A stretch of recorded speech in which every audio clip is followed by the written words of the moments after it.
नमस्कार सभी साथियों को। ओनली जीएस बे में आपका हार्दिक स्वागत है साथियों। अभी हम अध्ययन कर रहे हैं यूपीटीजी टीपीजीटी एलटीजीआईसी के लिए भूगोल प्रीवियस ईयर प्रश्न। तो भूगोल प्रीवियस ईयर प्रश्नों की जो श्रृंखला है उसकी 5 क्लासें हमारे यूट्यूब पर अपलोड की जा चुकी हैं। आज हमारी छठी क्लास है।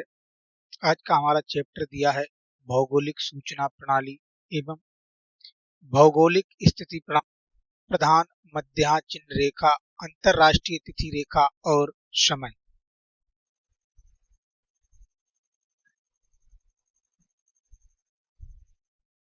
आइए चलते हैं अपनी क्लास में। आज का पहला प्रश्न देखते हैं।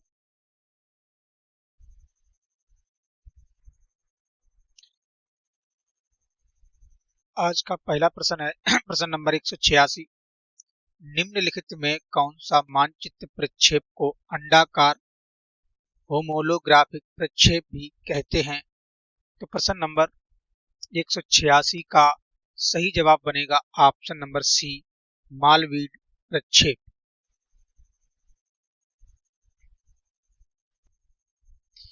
मालवीड प्रक्षेप को अंडाकार होमोलोग्राफिक प्रक्षेप भी कहा जाता है। इस प्रक्षेप के विकास का श्रेय जर्मनी के मानचित्रकार कार्ल ब्रेंडेन मालवीड को जाता है। इसे बेबीनेट का समक्षेत्र प्रक्षेप भी कहा जाता है। इसे अंडाकार या रूढ़ प्रक्षेपों के वर्ग में सम्मिलित किया जाता है। यह समक्षेत्र प्रक्षेप है जिस पर समूचे ग्लोब को भलीभांति प्रदर्शित किया जाता है।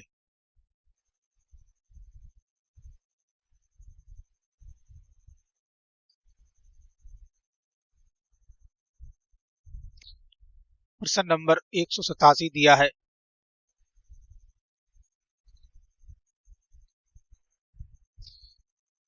एक सौ सतासी निम्नलिखित को सुमेलित करें और सही उत्तर का चयन करें।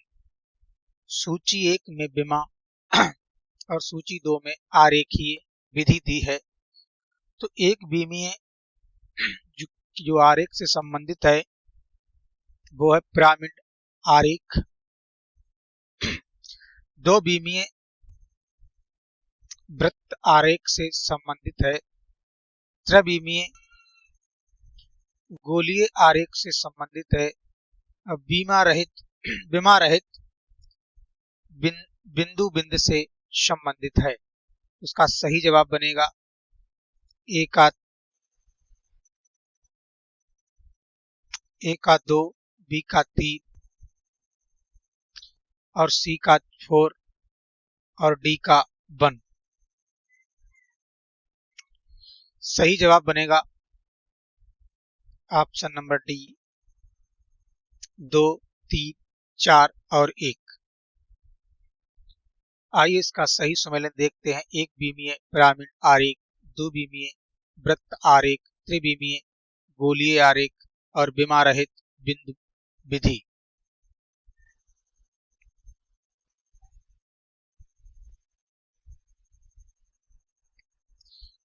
प्रश्न नंबर 188 दिया है। भूगोल में नोमोथेटिक अप्रोच निम्नलिखित में से किस अध्ययन पर बल देता है?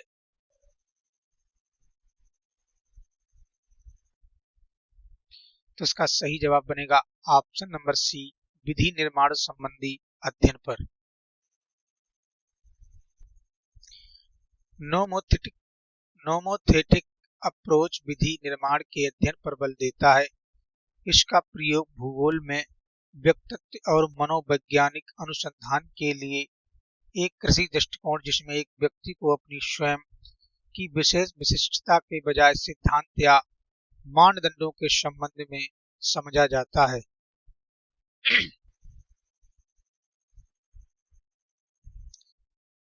प्रश्न नंबर 189 दिया है। हीदर ग्राफ संबंध को प्रदर्शित करता है। प्रश्न नंबर 189 का सही जवाब बनेगा ऑप्शन नंबर सी, तापमान और वर्षा के बीच को हीदर ग्राफ संबंध प्रदर्शित करता है।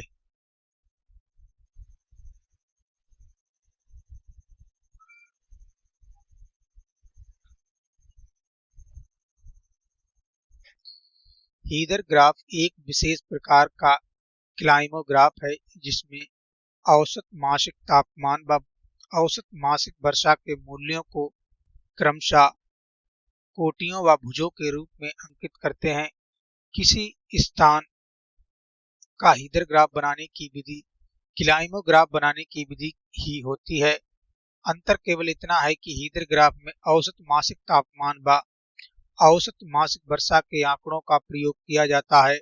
सर्वप्रथम ग्रिफिथ टेलर ने इस जलवायु आलेख का प्रयोग किया था।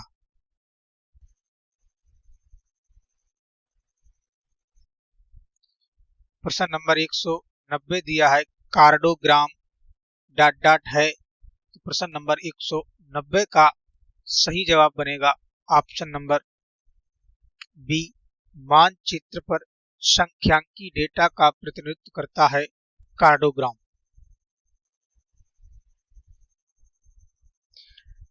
कार्डोग्राम सांख्यिकीय आंकड़ों को मानचित्र पर प्रदर्शित करता है।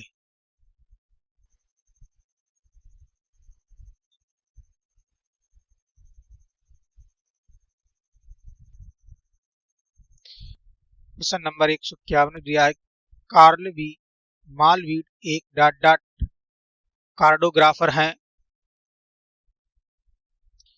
तो इसका सही जवाब बनेगा ऑप्शन नंबर सी जर्मन के।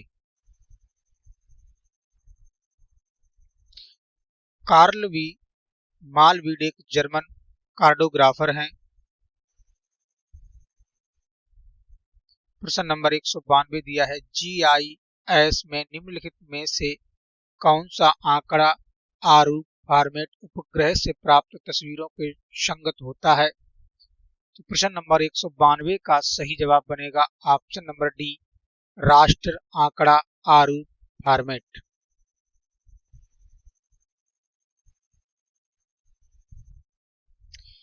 GIS में राष्ट्र आंकड़ा आरूप उपग्रह से प्राप्त तस्वीरों के संगत होता है। राष्ट्र विधि में संग्रहण तथा प्रतिबिंब प्रक्रिया के लिए अत्यधिक कंप्यूटर स्पेस तथा स्मृति की आवश्यकता होती है। राष्ट्र विधि में सुदूर संवेदन आंकड़ों के साथ मानचित्रों आंकड़ों का एकत्रीकरण तथा प्रतिस्थापन करना आसान होता है। राष्ट्र विधि में अनुरूपण करना सरल होता है क्योंकि प्रत्येक धरातलीय इकाई एक ही आकार तथा आकृति की होती है।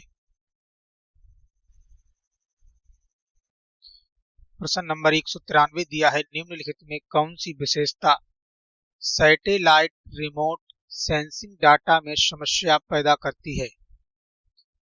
प्रश्न नंबर 193 का सही जवाब बनेगा ऑप्शन नंबर बी बादल आवरण।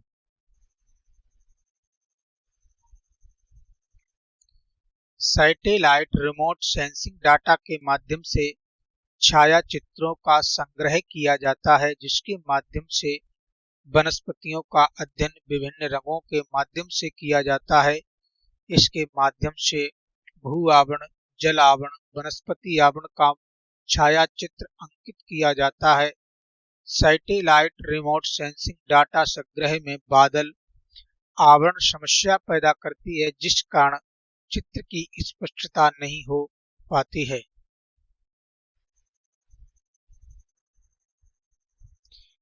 प्रश्न नंबर 194 दिया है भूमध्य रेखा व कटिबंधों पर समान लंबाई रखने वाले सही आकार प्रक्षेप को चिन्हित कीजिए। प्रश्न नंबर 194 दिया है भूमध्य रेखा व कटिबंधों पर समान लंबाई रखने वाले सही आकार प्रक्षेप को चिन्हित कीजिए। प्रश्न नंबर 194 का सही जवाब बनेगा ऑप्शन नंबर बी मार्केटर प्रक्षेप।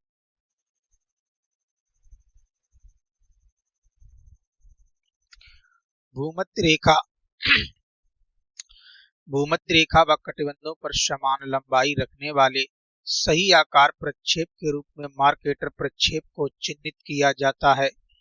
मार्केटर प्रक्षेप एक शुद्ध दिशा प्रक्षेप है अतः इस प्रक्षेप का प्रयोग नौ संचालन में किया जाता है। इसके अतिरिक्त पवनों की दिशा एवं महासागरीय जल धाराओं को प्रदर्शित करने के लिए भी इस प्रक्षेप का प्रयोग किया जाता है। ऐसी सीधी रेखा को मार्केटर चार्ट पर दो स्थानों को मिलाती है उसे एक दिश नवपथ कहा जाता है।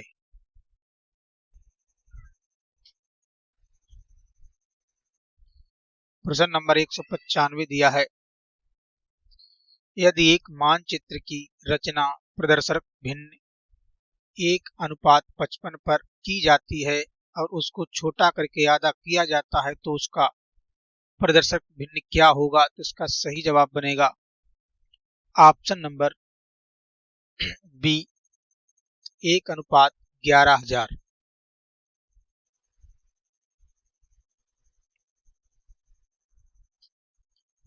यदि एक मानचित्र की रचना प्रदर्शक भिन्न 1:55 पर की जाती है तो उसको छोटा करके आधा किया जाता है तो उसका प्रदर्शक भिन्न 1:11,000 होगा।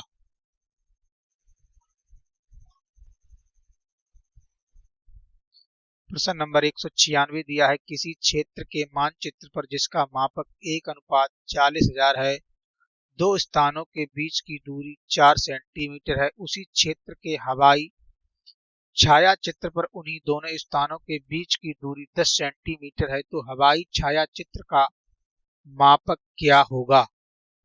तो प्रश्न नंबर 196 का सही जवाब बनेगा ऑप्शन नंबर ए 1:16,000।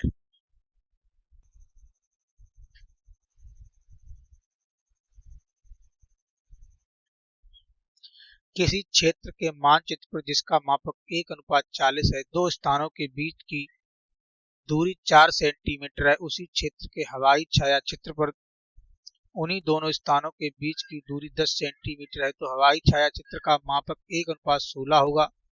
मापक 1:40,000, दोनों स्थानों के बीच की दूरी 4 सेंटीमीटर है, 1:40,000 है तो 4:1,60,000 होगा। हवाई छाया चित्रों पर उन्हीं दोनों स्थानों ए और बी के बीच की दूरी 10 सेंटीमीटर है। 10 सेंटीमीटर बराबर 1,60,000, 10:1,60,000, 1 सेंटीमीटर बराबर 1,60,000 बटा 10 बराबर 16,000 बराबर 1:16,000।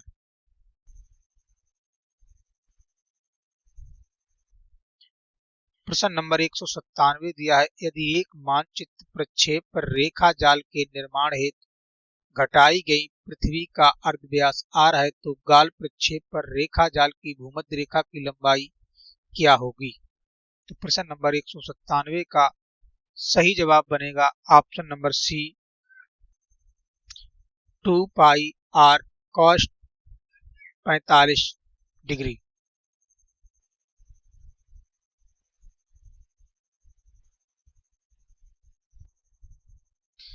एक मानचित्र प्रक्षेप पर रेखा जाल निर्माण हेतु घटाई गई पृथ्वी का व्यास r है तो गाल प्रक्षेप पर रेखा जाल भूमध्य रेखा की लंबाई 2πr cos 45 होगी।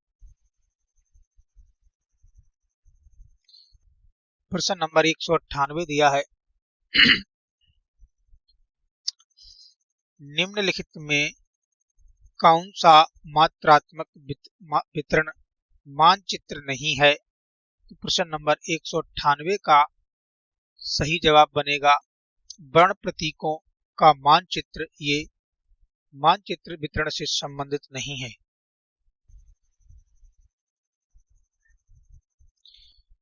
वर्ण प्रतीकी मानचित्र मात्रात्मक वितरण मानचित्र नहीं है। मानचित्र में अभिकल्पना डिजाइन की भूमिका मुख्य होती है। इसके आधार पर मानचित्र को मोटे तौर पर दो भागों में बांटा जा सकता है।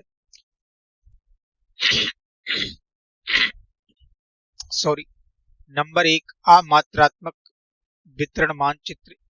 इस मानचित्र का निर्माण नापिक मापक के आंकड़ों के प्रतीकन से किया जाता है। नंबर 2 मात्रात्मक वितरण मानचित्र।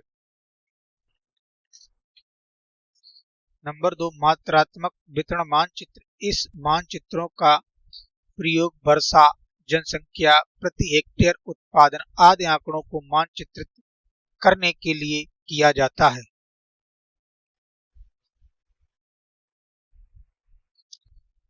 प्रश्न नंबर 199 दिया है, एक स्थलाकृतिक मानचित्र अथवा भूपत्रक जिसकी संख्या 60 n है में दो लक्ष्यों के बीच की दूरी 4 सेंटीमीटर है तो उन दोनों बिंदुओं के मध्य स्थल पर वास्तविक दूरी क्या होगी।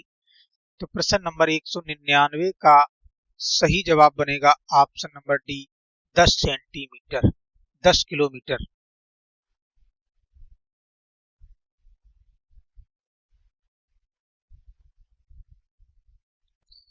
एक स्थलाकृति मानचित्र अथवा भूपत्रक जिसकी संख्या 60 n है में दो लक्ष्यों के बीच की दूरी 4 सेंटीमीटर है तो उन बिंदुओं के मध्य स्थल पर वास्तविक दूरी 4 किलोमीटर व 10 किलोमीटर होगी।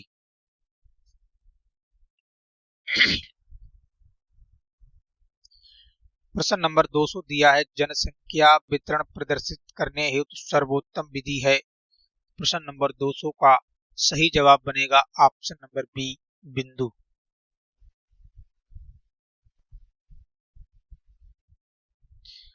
कोरोप्लेथ मैप का उपयोग जनसंख्या घनत्व को प्रदर्शित करने में किया जाता है। प्रथम छायांकन से जनसंख्या की अवस्थिति प्राप्त की जाती है। आइसोप्लेथ समदाब रेखा की तरह होता है।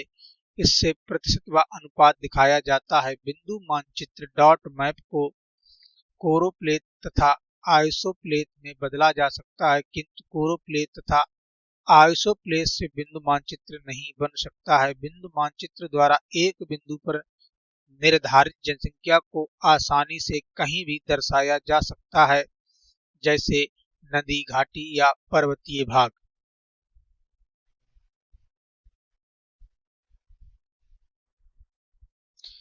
प्रश्न नंबर 201 दिया है, केंद्रीय ध्रुवीय खामध्य प्रक्षेप में प्रकाश का स्रोत कहाँ रखा जाता है। तो प्रश्न नंबर 201 का सही जवाब बनेगा ऑप्शन नंबर ए, ग्लोब के केंद्र पर।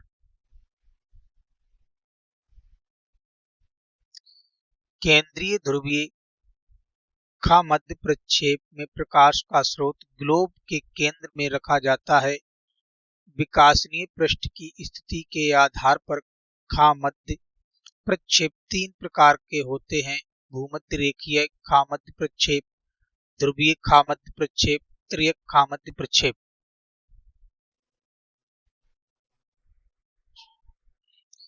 प्रश्न नंबर 202 दिया है, एक ग्राफ जिस पर किसी स्थान के एक वर्ष के सभी महीनों के आर्द्र वल्ब तापमान और आपेक्षिक आर्द्रता के मध्य संबंधों को दर्शाता है, उसे कहते हैं। तो प्रश्न नंबर 202 का सही जवाब बनेगा option number D, climograph.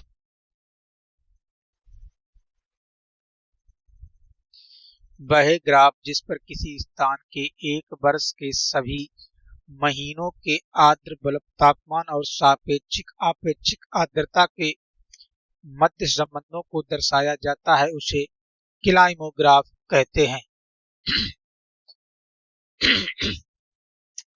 Sorry, इस आरेख को पहली बार ग्रिफिथ टेलर द्वारा बनाया गया था।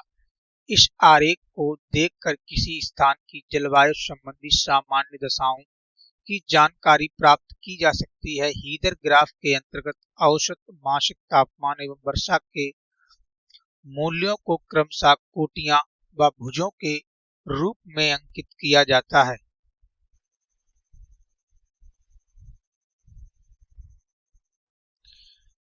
प्रश्न नंबर 203 दिया है, वितरण में असमानता प्रदर्शित करने के लिए निम्नलिखित में कौन सा एक सर्वाधिक उपयुक्त है। तो प्रश्न नंबर 203 का सही जवाब बनेगा ऑप्शन नंबर ए, लॉरेंज वक्र। लॉरेंज वक्र विक्षेपण मापने की एक ग्राफिक विधि है। इसका प्रयोग धन, आय तथा लाभ आदि की असमानता के लिए किया जाता है। यह एक प्रतिशत वक्र है। इसका सर्वप्रथम प्रयोग 1905 में डॉक्टर मैक्स ओ लॉरेंज ने किया था, इसलिए इसे लॉरेंज वक्र कहते हैं।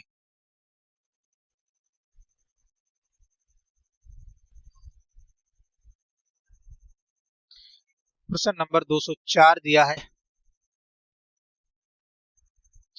निम्नलिखित में कौन मानचित्र मापनी कृषि समुदाय के भूदृश्यों में भौगोलिक विशेषताओं का विस्तृत अध्ययन करने के लिए सबसे अधिक उपयोगी होगी? तो प्रश्न नंबर 204 का सही जवाब बनेगा 1:10,000।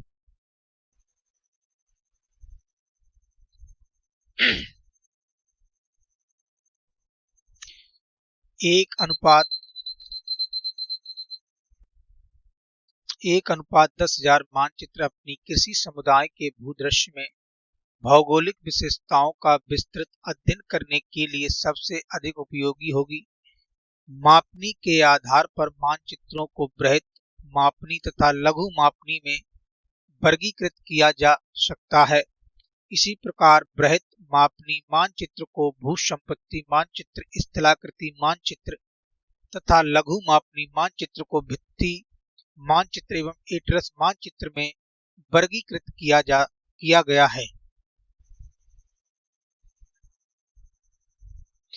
प्रश्न नंबर 205 दिया है, अंतरराष्ट्रीय तिथि रेखा का निर्धारण किस वर्ष में किया गया था? तो प्रश्न नंबर 205 का सही जवाब बनेगा ऑप्शन नंबर बी 1884 में।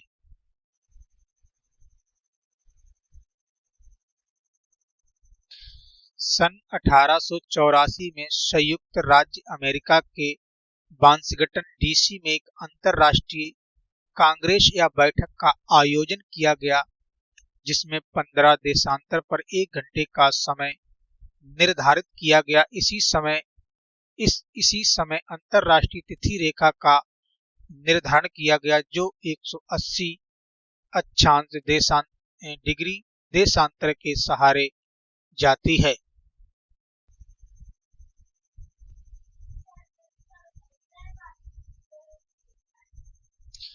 प्रश्न नंबर 206 दिया है, उच्च स्थानिक विभेदन के संदर्भ में उपग्रह संवेदकों का निम्नलिखित में कौन एक सही आरोही क्रम है?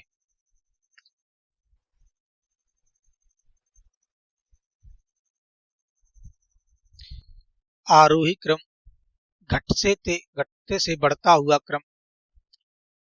तो ऑप्शन ए दिया है लैंडसेट का आरबीबी। तो नंबर 1 पर ये आ जाएगा। लैंडसेट का टीएम,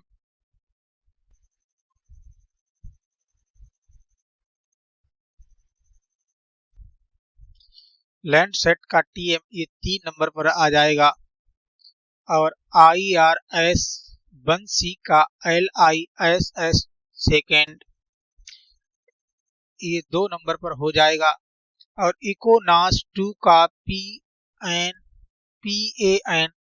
ये 4 पर हो जाएगा। तो इसका सही जवाब बनेगा ऑप्शन नंबर बी ACBD।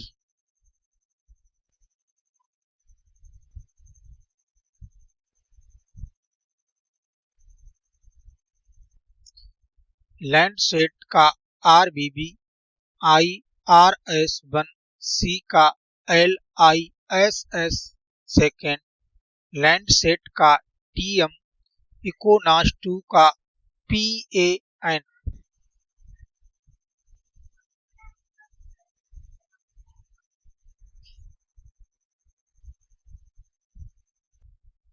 प्रश्न नंबर 207 दिया है,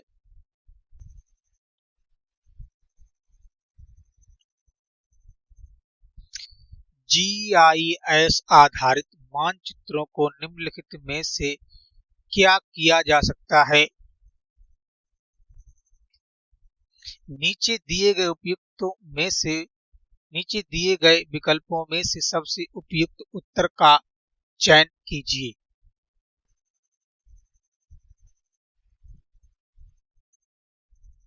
तो अद्यतन भी किया जा सकता है, संपादन भी किया जा सकता है और प्रदर्शन भी किया जा सकता है और गूगल वेब पोर्टल पर देखा भी जा सकता है। तो इसका सही जवाब बनेगा A B C D, option number D.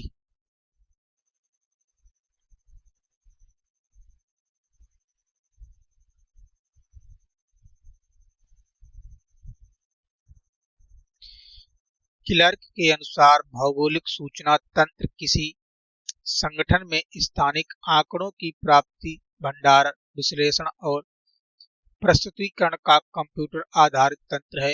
भौगोलिक सूचना तंत्र के माध्यम से मानचित्र का अद्यतन, संपादन, प्रदर्शन तथा गूगल वेब पोर्टल पर देखा जा सकता है।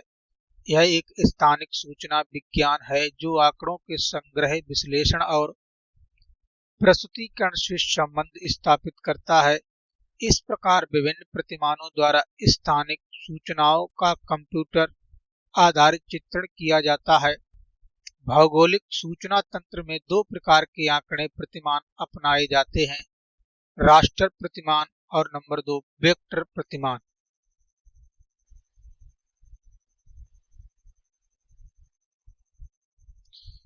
प्रश्न नंबर 208 दिया है,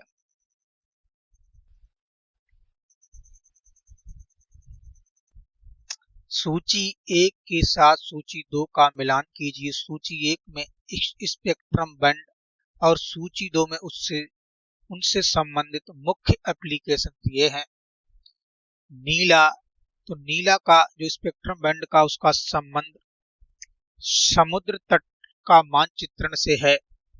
हरा, हरा का जो हरा स्पेक्ट्रम बैंड का संबंध वनस्पति दबाव विश्लेषण से है।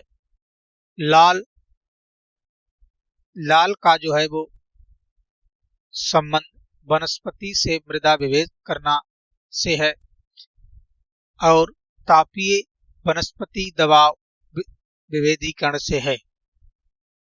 वनस्पति विभेदीकरण से इसका संबंध है।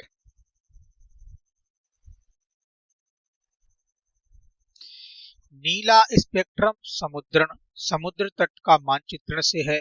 हरा का संबंध वनस्पति विभेदीकरण से है। लाल का संबंध वनस्पति से मृदा विभेद करना और तापीय से वनस्पति दबाव विश्लेषण से है।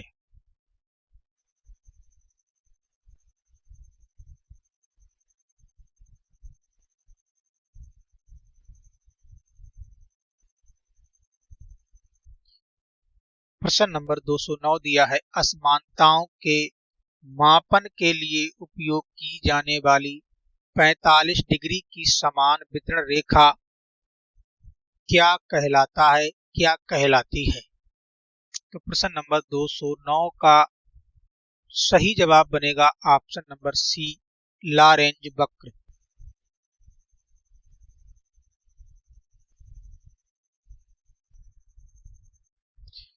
असमानताओं के मापन के लिए उपयोग की जाने वाली 45 डिग्री की समान वितरण रेखा को लॉरेंज वक्र कहते हैं। लॉरेंज वक्र आय में असमानता का चित्रमय वर्णन करता है। इसे एक अमेरिकी अर्थशास्त्री मैक्स ओ लॉरेंज द्वारा वर्ष 1905 ईस्वी में विकसित किया गया था। यह ग्राफ क्षैतिज अक्ष पर जनसंख्या तथा ऊर्ध्वाधर अक्ष पर आय को दर्शाता है। आयत चित्रित साधारण बारंबारता बटन को प्रस्तुत करने का सबसे सरल माध्यम है। इसमें प्रत्येक वर्ग के लिए एक लंबवत आयत या स्तंभ बनाया जाता है जिसका क्षेत्रफल संगत बारंबारता का समानुपाती होता है।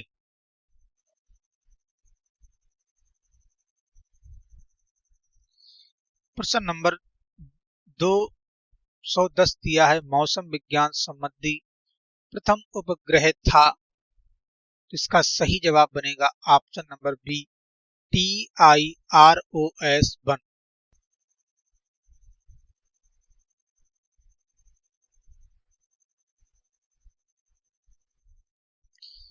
अमेरिकी अंतरिक्ष एजेंसी नासा द्वारा 1960 में प्रथम सफल उपग्रह को लॉन्च किया गया जिसका नाम TIROS TIROS 1 था। चूंकि उपग्रह एक नई तकनीक था, इसलिए TIROS television and infrared operational satellite कार्यक्रम ने अंतरिक्ष यान के लिए विभिन्न डिजाइन मुद्दों का भी परीक्षण किया, जैसे उपकरण डेटा और परिचालन पैरामीटर तथा TIROS 1 कार्यक्रम की पहली प्राथमिकता मौसम संबंधी उपग्रह सूचना प्रणाली का विकास तथा NOAA national oceanic and atmospheric administration एक अमेरिकी वैज्ञानिक एवं नियामक एजेंसी है जो मौसम की भविष्यवाणी करती है।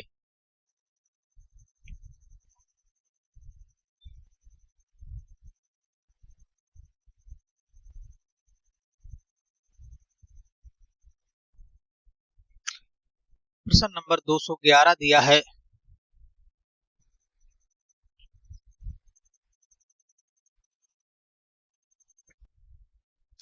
GIS के संबंध में निम्नलिखित में कौन सा कथन सही नहीं है?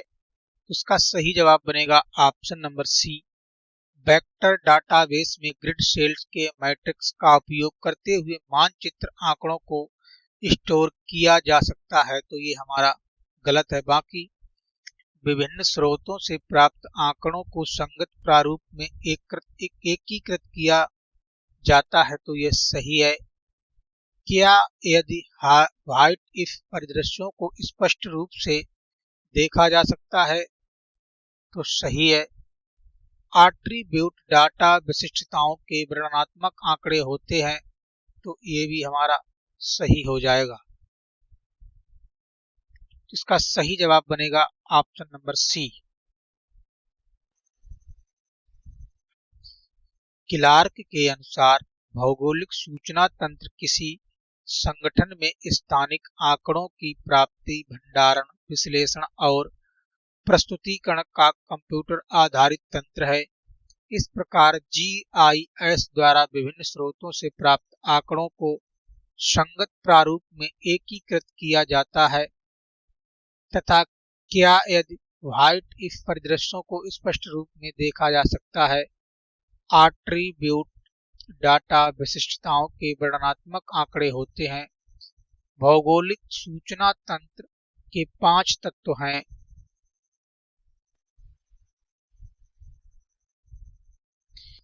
कंप्यूटर हार्डवेयर, कंप्यूटर सॉफ्टवेयर, लाइफवेयर, आंकड़ा आधार और ढांचागत संगठन। अतः स्पष्ट है कि विकल्प A, D, B सत्य है, जबकि C विकल्प असत्य है।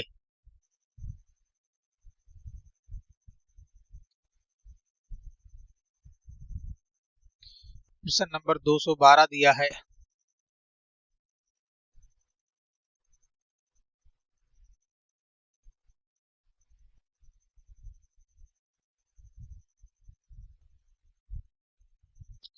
निम्नलिखित को ध्यान में रखते हुए मानचित्र को बड़े से छोटा मापक क्रम में व्यवस्थित कीजिए।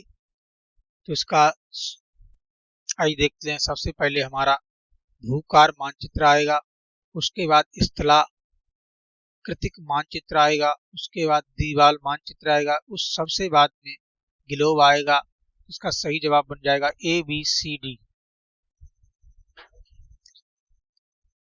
ऑप्शन नंबर सी।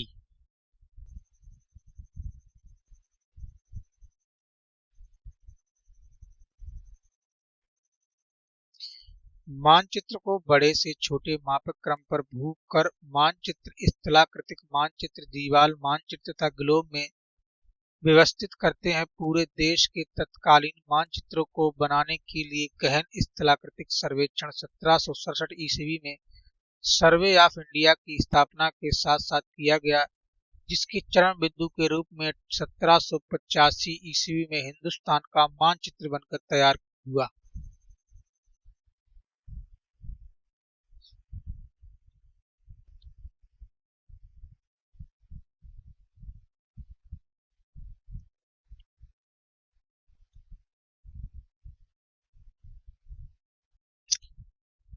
प्रश्न नंबर 213 दिया है।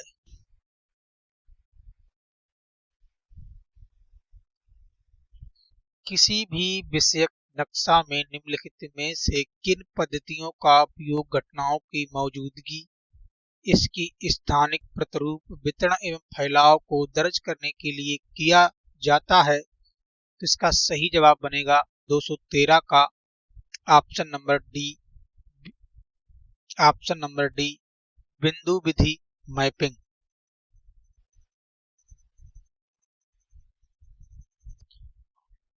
किसी भी विषयक नक्शा में बिंदु विधि मैपिंग पद्धतियों का उपयोग घटनाओं की मौजूदगी, इसकी स्थानिक प्रतिरूप, वितरण एवं फैलाव को दर्ज करने के लिए किया जाता है। इसी प्रकार समान रेखा मानचित्र किसी वस्तु के समान मूल्य या घनत्व वाले स्थानों को मिलाने वाली रेखाएं हैं तथा कोरोफ्लेट मैपिंग में भिन्न भिन्न घनत्व वाली छायाओं के द्वारा किसी वस्तु की प्रति इकाई क्षेत्र, औसत संख्या या प्रतिशत मूल्य जैसे जनसंख्या को प्रति वर्ग किलोमीटर घनत्व आदि में परिदर्शित किया जाता है।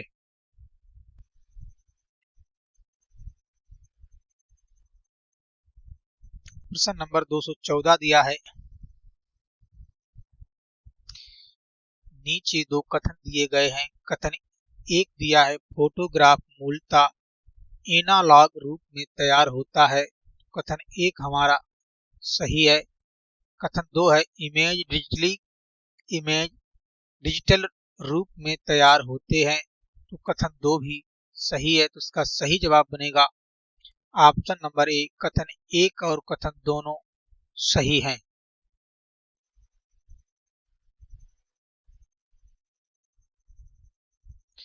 फोटोग्राफ मूलतः एनालॉग रूप में तैयार होते हैं तथा इमेज डिजिटल रूप में तैयार होता है। कथन एक और कथन दोनों ही सत्य हैं।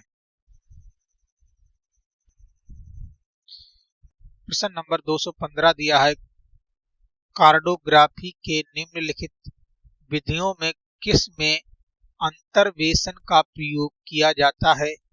तो प्रश्न नंबर 215 का सही जवाब बनेगा ऑप्शन नंबर बी, समान रेखा विधि।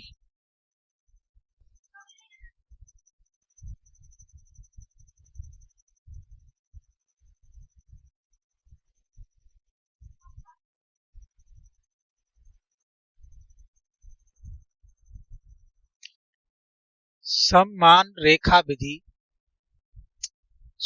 रेखा विधि मानचित्र पर किसी वस्तु के समान मूल्य या घनत्व वाले स्थानों को मिलाने वाली रेखाएं सममान रेखा कहलाती हैं। जैसे समदाब रेखाएं, समवर्षा रेखाएं, समताप रेखाएं, समोच्च रेखाएं तथा समलवणता रेखाएं आदि भिन्न भिन्न प्रकार की समान रेखाएं हैं।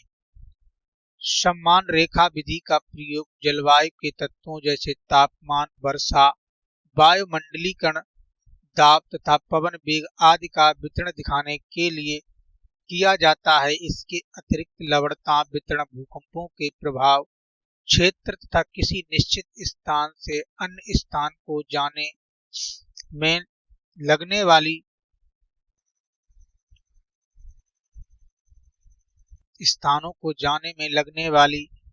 समय को भी समान रेखाओं के द्वारा सरलता पूर्वक प्रदर्शित किया जाता है।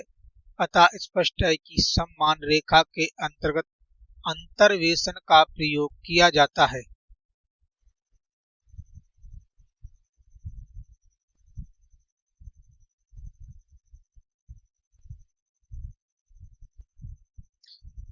प्रश्न नंबर 216 दिया है, भारतीय उपग्रह भू निरीक्षण उपग्रह 3 EOS-3 जो एक सुदूर संवेदी उपग्रह है, कब प्रक्षेपित किया गया? तो प्रश्न नंबर 216 का सही जवाब बनेगा ऑप्शन नंबर सी, 12 अगस्त 2021 को।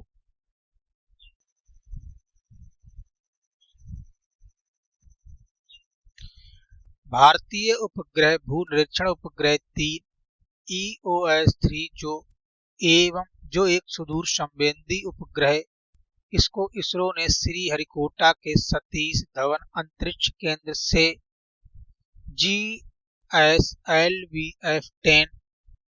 रॉकेट के द्वारा 12 अगस्त 2021 को प्रक्षेपित किया, लेकिन मिशन पूरा होने से 10 सेकंड पहले तकनीकी खराबी के कारण यह मिशन फेल हो गया।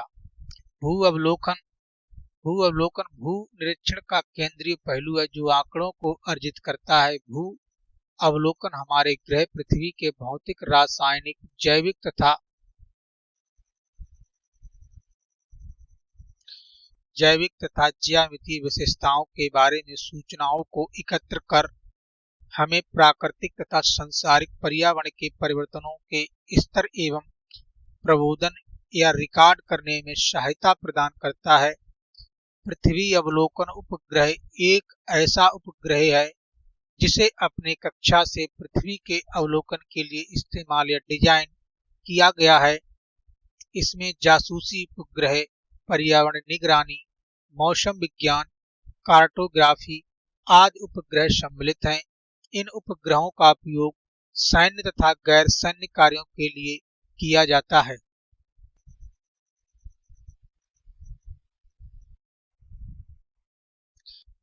प्रश्न नंबर 217 दिया है,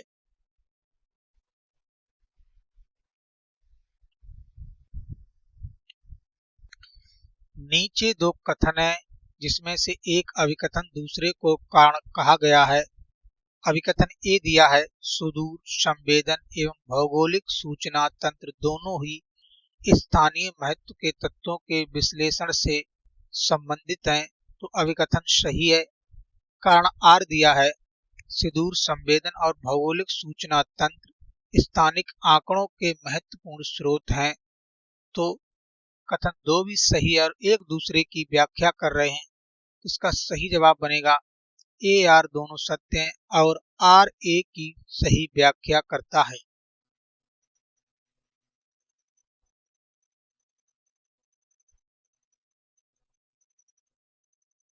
सुदूर संवेदन एवं भौगोलिक सूचना तंत्र दोनों ही स्थानीय महत्व के तत्व के विश्लेषण से संबंधित हैं, क्योंकि सुदूर संवेदन और भौगोलिक सूचना तंत्र दोनों ही स्थानिक आंकड़ों के महत्वपूर्ण स्रोत हैं। सुदूर संवेदन का अर्थ किसी दूर स्थित घटना, वस्तु अथवा धरातल के बारे में सूचनाओं अथवा आंकड़ों को प्राप्त करना है। दूसरे शब्दों में यह कहा जा सकता है कि तरंग दैर्घ्य के पराबैंगनी से लेकर रेडियो प्रवाह तक में आंकड़ों को स्पष्ट करने की व्यवहार्यता अथवा अभ्यास को सुदूर संवेदन कहते हैं।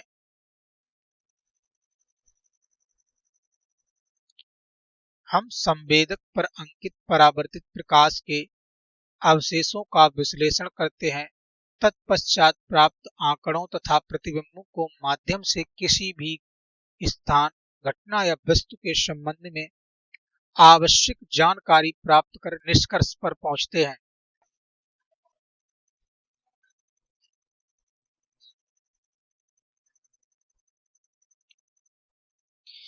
GIS कंप्यूटर आधारित एक ऐसा तंत्र है जिसके द्वारा वास्तविक संसार तथा पृथ्वी के धरातल के आंकड़ों या सूचनाओं की प्राप्ति, संग्रह, प्रक्रियन, परिचालन, विश्लेषण, व्यवस्थीकरण आदि को प्रदर्शित किया जाता है। भौगोलिक सूचना तंत्र आंकड़ों एवं सूचनाओं पर ही आधारित होते हैं तथा इसके आंकड़ों के कई स्रोत व स्वरूप होते हैं, जिसका संबंध किसी स्थान या समय विशेष पर घटित घटनाओं एवं प्रत्यक्ष भूधरातलीय दशाओं से होता है।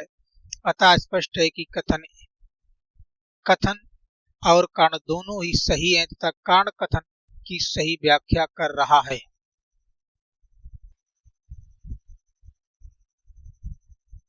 प्रश्न नंबर 218 दिया है,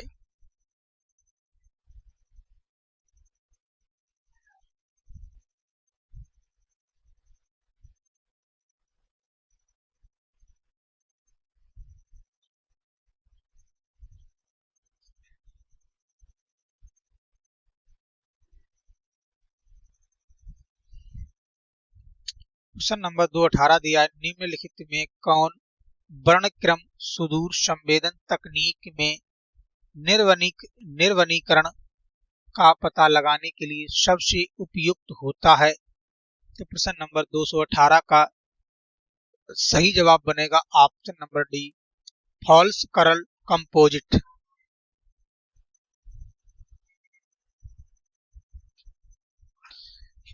यह फॉल्स कलर कंपोजिट यह दृश्यमान लाल, हरे और नीले रंगों के घटकों के अलावा अन्य बैंड का उपयोग करके उत्पादित बहु स्पेक्ट्रम छवि का प्रतिनिधित्व करती है तथा ये हमें उन तरंग दैर्घ्य की कल्पना करने की अनुमति देता है जिन्हें मानव आंखों से नहीं देख सकती है, जैसे निकट अवरक्त। फॉल्स कर्ल कंपोजिट कई अलग अलग विशेषताओं को उजागर कर सकते हैं, जैसे NIR में स्वास्थ्य वनस्पति के ऊपर दिखाया गया फॉल्स कलर कंपोजिट चमकदार लाल दिखाई देता है क्योंकि वे हरे रंग की तुलना में अधिक निकट परावर्तित होते हैं। फॉल्स कलर कंपोजिट में मिश्रित वनस्पति चमकीली हरी दिखाई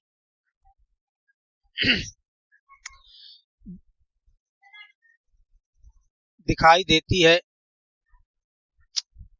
नंगी जमीन लाल दिखाई देती है तथा बर्फ चमकीली नीली दिखाई देती है। अतः यह कहा जा सकता है कि निर्वनीकरण का पता लगाने के लिए सबसे उपयुक्त सुदूर संवेदन तकनीक फॉल्स कलर कंपोजिट है।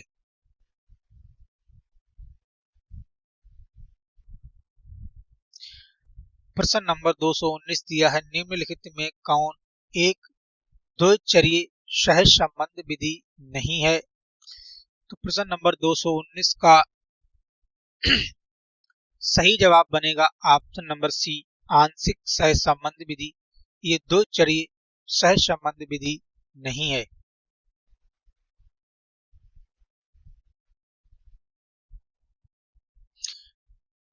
ऑप्शन ए, कार्ल पियरसन की गुणांक विधि ये द्विचरीय सहज संबंध विधि है। स्पेयरमैन कोट सहज संबंध ये द्विचरीय भी सहज संबंध विधि है। न्यूनतम वर्ग विधि द्वारा गणित सहज संबंध ये भी द्विचरीय सहज संबंध विधि है।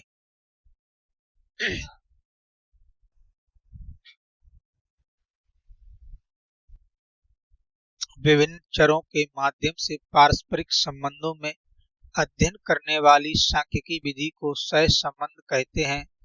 जब एक चर के मूल्य में वृद्धि या कमी होने से दूसरे चर के मूल्य में भी वृद्धि या कमी हो जाती है तो दोनों के बीच संबंधों को पारस्परिक सहज संबंध कहते हैं। सहज संबंध को मुख्यतः 3 भागों में विभाजित किया जाता है। नंबर 1 धनात्मक तथा ऋणात्मक सहज संबंध, नंबर 2 रेखीय तथा चक्रीय सहज संबंध, नंबर 3 सरल आंशिक तथा बहुगुणीय सहज संबंध। जब दो से अधिक चर मूल्यों का अध्ययन किया जाता है तो उनमें से केवल 2 चर के मूल्यों के पारस्परिक संबंधों की गणना की जाती है तथा अन्य चर मूल्यों के प्रभाव को स्थानीय मान लिया जाता है, तो इस प्रकार के संबंधों को आंशिक सहज संबंध कहते हैं।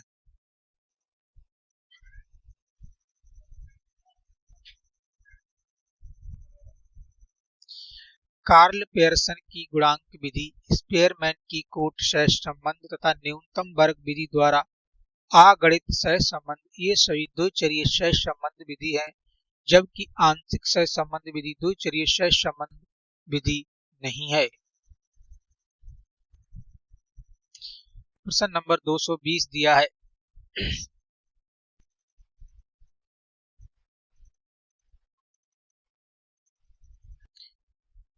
प्रदर्शन भिन्न 1:50,000 पर बने एक मानचित्र को 2 गुना बड़ा किया गया है, विस्तारित मानचित्र का मापक क्या होगा। तो प्रश्न नंबर 220 का सही जवाब बनेगा ऑप्शन नंबर बी, 1:25,000।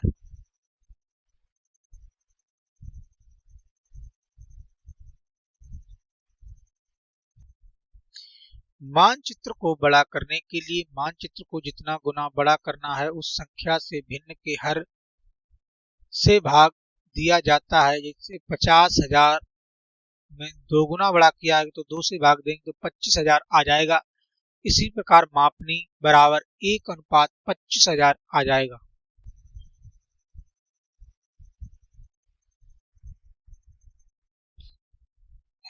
प्रश्न नंबर 221 दिया है, संपूर्ण ग्लोब के लिए गाल प्रक्षेप में भूमध्य रेखा की लंबाई कितनी बड़ी बनाई जाती है। तो प्रश्न नंबर 221 का सही जवाब बनेगा ऑप्शन नंबर बी, 45 डिग्री अक्षांश रेखा की लंबाई के बराबर। गाल प्रक्षेप एक संशोधित बेलनाकार प्रक्षेप है। इस प्रक्षेप में प्रत्येक अक्षांश वृत्त की लंबाई 45 डिग्री अक्षांश रेखा की लंबाई के बराबर होती है। इस प्रक्षेप अक्षांश रेखा के बीच की दूरी भूमध्य रेखा से ध्रुवों की ओर बढ़ती जाती है, जबकि देशांतर रेखाओं के बीच का अंतराल एक समान रहता है। यह प्रक्षेप ना तो यथाकृतिक है और ना ही समक्षेत्र। इसमें दिशा का भी शुद्ध प्रदर्शन नहीं होता है, अतः यह प्रक्षेप विश्व के सामान्य मानचित्रों के लिए विशेष रूप से उपयोगी है।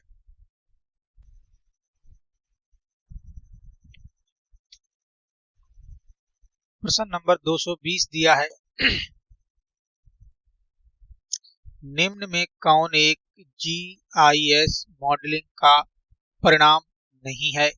प्रश्न नंबर 222 का सही जवाब बनेगा ऑप्शन नंबर डी, प्रतिष्ठित प्रतिरूप।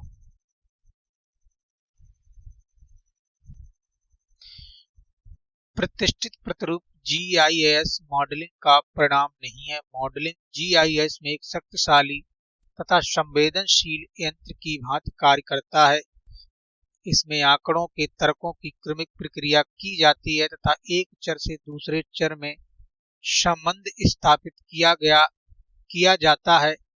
मॉडलिंग के द्वारा सामान्यीकरण, विशिष्टीकृत तथा भविष्यवाणी की जा सकती है। इस प्रकार मॉडलिंग के द्वारा जटिल संरचना वाले आंकड़ों को सरलीकृत कर प्रक्रिया के अनुरूप ढालकर किसी अवयव या चर के भविष्य की प्रवृत्ति निर्धारित की जा सकती है। प्रश्न नंबर 223 दिया है, निम्नलिखित में कौन एक चिन्ह आंकड़ों को नहीं दर्शाता है। तो प्रश्न नंबर 223 का सही जवाब बनेगा ऑप्शन नंबर सी, समुच्च रेखाएं।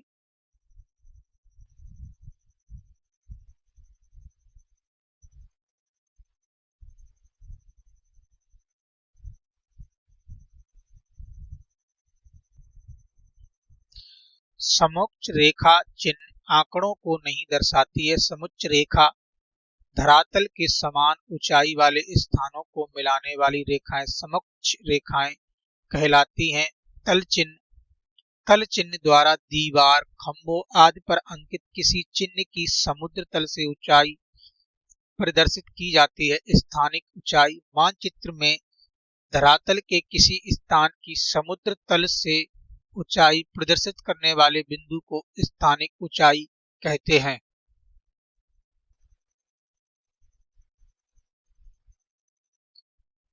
प्रश्न नंबर 224 दिया है, भौगोलिक सूचना प्रणाली जीआईएस का अध्ययन प्रारंभ हुआ।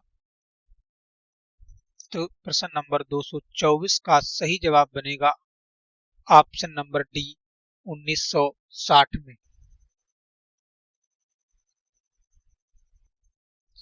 भौगोलिक सूचना प्रणाली जीआईएस का अध्ययन 1960 ईस्वी में प्रारंभ हुआ था। भौगोलिक सूचना प्रणाली एक ऐसी प्रणाली है जो सभी प्रकार के डेटा का निर्माण, प्रबंधन, विश्लेषण और मानचित्रण करता है। यह डेटा को मानचित्र से जोड़ता है। यह किसी स्थान को सभी प्रकार की वर्णनात्मक जानकारी के साथ एकीकृत करती हैं। प्रश्न नंबर 225 दिया है, डीबीएमएस का तात्पर्य है। प्रश्न नंबर 225 का सही जवाब बनेगा ऑप्शन नंबर बी आंकड़ा आधारित प्रबंधन प्रणाली। डीबीएमएस की फुल फॉर्म होती है डाटाबेस मैनेजमेंट सिस्टम।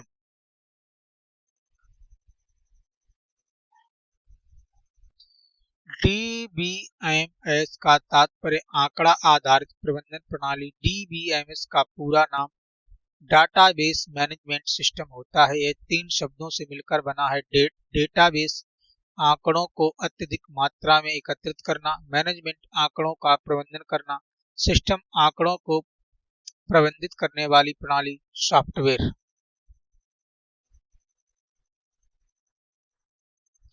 प्रश्न नंबर 226 दिया है राजस्व मानचित्र की सहायता से प्रायः क्या प्रदर्शित होता है, तो इसका सही जवाब बनेगा ऑप्शन नंबर बी भूमि उपयोग।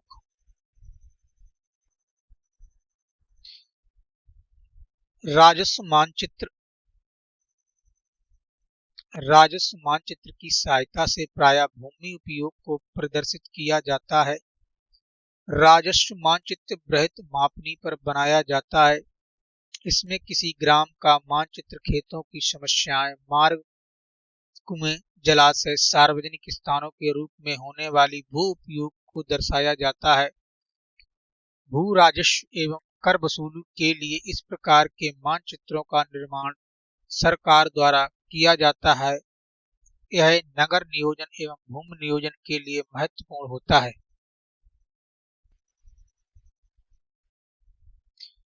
प्रश्न नंबर 227 दिया है निम्नांकित में किसने प्रथम बार फोटोग्रामिति शब्द का प्रयोग किया, तो इसका सही जवाब बनेगा ए मेडेन बोयर ने।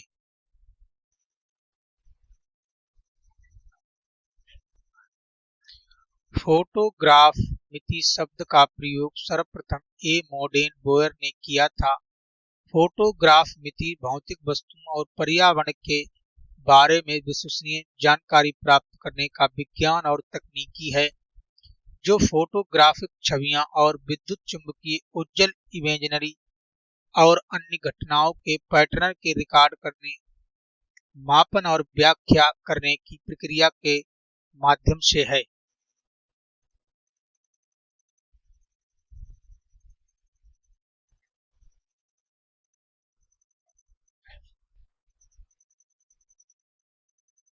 अगला प्रश्न दिया है प्रश्न नंबर 228 निम्न में कौन एक मापनी का प्रकार नहीं है, तो प्रश्न नंबर 228 का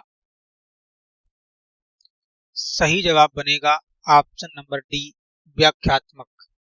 रेखात्मक, कथनात्मक और भिन्नात्मक ये मापनी के प्रकार हैं, बाकी व्याख्यात्मक मापनी का प्रकार नहीं है।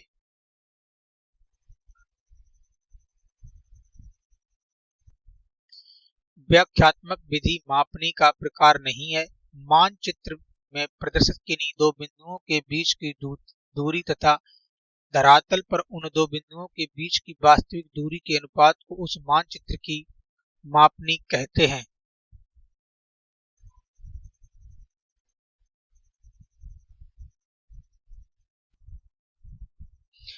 मानचित्र पर मापनी प्रदर्शन करने की 3 विधियां हैं, आरेख विधि, कथनात्मक विधि और नंबर 3 निरूपक या भिन्नात्मक विधि।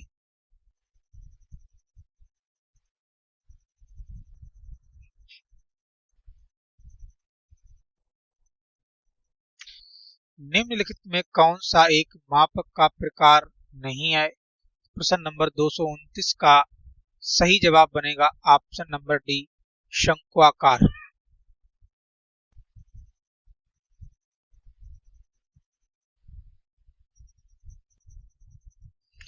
शंक्वाकार मापक का प्रकार नहीं है। मानचित्र पर प्रदर्शित किन्हीं दो बिंदुओं के बीच की दूरी तथा धरातल पर उन दो बिंदुओं के बीच की वास्तविक दूरी के बीच के अनुपात को उस मानचित्र की मापनी कहते हैं। मानचित्र पर मापनी प्रदर्शन करने की 3 विधियां हैं, नंबर 1 कथनक विधि, कथनात्मक विधि, नंबर 2 निरूपक विधि और नंबर 3 आरेखीय विधि। आरेखीय आलेखी मापनी के प्रकार सरल मापनी, नंबर 2 वार्नियर मापनी, नंबर 3 तुलनात्मक मापनी, नंबर 4 वर्ग मूलक मापनी, नंबर 5 विकर्ण मापनी और नंबर 7 घन मूलक मापनी और नंबर 7 ढाल मापनी। प्रश्न नंबर 230 दिया है, यथाकृतिक प्रक्षेप दर्शाने के लिए उपयुक्त है। प्रश्न नंबर 230 का सही जवाब बनेगा ऑप्शन नंबर डी, ये सभी वायु दिशा, महासागरीय धारा और परिवहन वर्ग।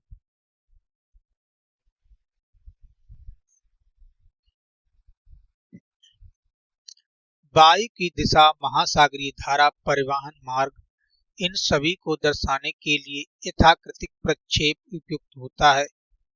प्रकाश या ज्यामिति विधि द्वारा समतल सतह पर निर्मित अक्षांश व देशांतर रेखाओं के जाल या भूग्रिड को मानचित्र प्रक्षेप कहा जाता है। गोलाकार पृथ्वी या उसके किसी बड़े भूभाग का समतल सतह पर मानचित्र बनाने के लिए मानचित्र प्रक्षेप का उपयोग किया जाता है। यथाकृतिक प्रक्षेप मानचित्र पर किसी क्षेत्र की वही आकृति आती है जो उस क्षेत्र के ग्लोब पर है, तो उस मानचित्र प्रक्षेप को यथाकृतिक प्रक्षेप कहा जाता है। मार्केटर एवं त्रिविम प्रक्षेप यथाकृतिक प्रक्षेपों के उदाहरण हैं। मानचित्र पर शुद्ध दिशा एवं शुद्ध आकृति प्रदर्शित करने के लिए यथाकृतिक प्रक्षेपों का प्रयोग किया जाता है। उदाहरण के लिए वायु दिशा, महासागरीय धाराएं एवं परिवहन मार्ग। प्रश्न नंबर 231 दिया है, एक इलेक्ट्रोमैग्नेटिक स्पेक्ट्रम की सबसे दीर्घ तरंग निम्न में से कौन सी है। प्रश्न नंबर 231 का सही जवाब बनेगा ऑप्शन नंबर सी, रेडियो तरंग।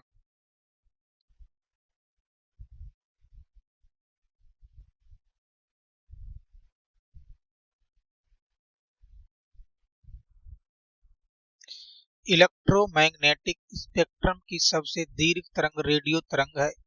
इलेक्ट्रोमैग्नेटिक तरंगों का तरंग दैर्घ्य क्रम निम्नवत है। रेडियो तरंगे, number 2 microwave, number 3 infrared, number 4 दृश्य प्रकाश, नंबर 5 पराबैंगनी, नंबर 6 एक्सरे और नंबर 7 गामा किरणें। प्रश्न नंबर 232 दिया है, निम्नलिखित में से कौन सा एक यंत्र हवाई फोटोग्राफी में सामान्यतः प्रयुक्त नहीं होता है। तो प्रश्न नंबर 232 का सही जवाब बनेगा option number C, dumpy level.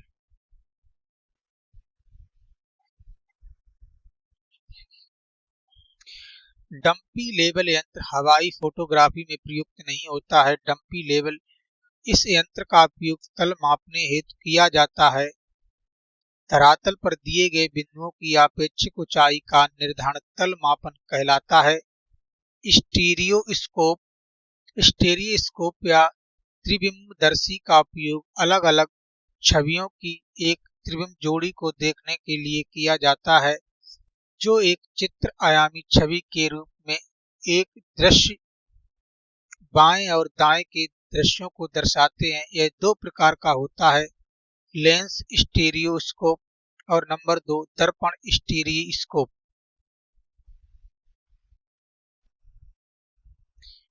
Multiplex इस यंत्र के आविष्कार का श्रेय जर्मनी को जाता है।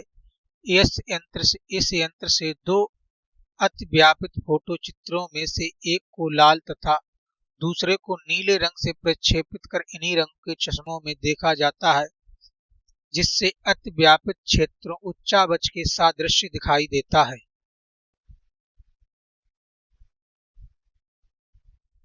प्रश्न नंबर 233 दिया है, निम्नलिखित में कौन सी देशांतर रेखा अंतरराष्ट्रीय तिथि रेखा मानी जाती है। तो इसका सही जवाब बनेगा ऑप्शन नंबर ए, 180 डिग्री।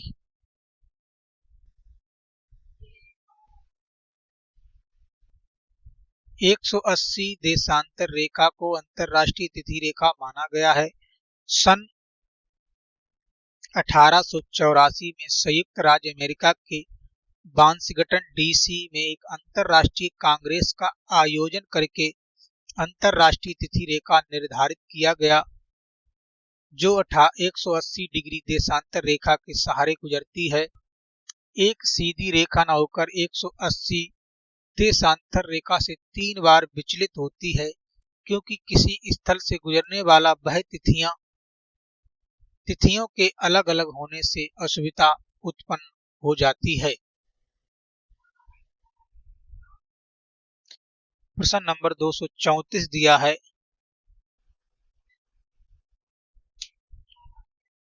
समान दूरी पर खींची गई समोच्च रेखाएं इंगित करती हैं।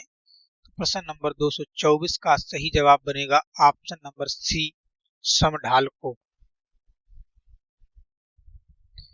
समान दूरी पर खींची गई समोच्च रेखाएं समढाल को इंगित करती हैं।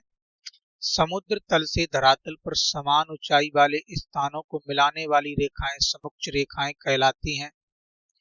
मानचित्र में पास पास खींची गई रेखाएं तीव्र ढाल को तथा दूर दूर स्थित रेखाएं कम ढाल को प्रदर्शित करती हैं।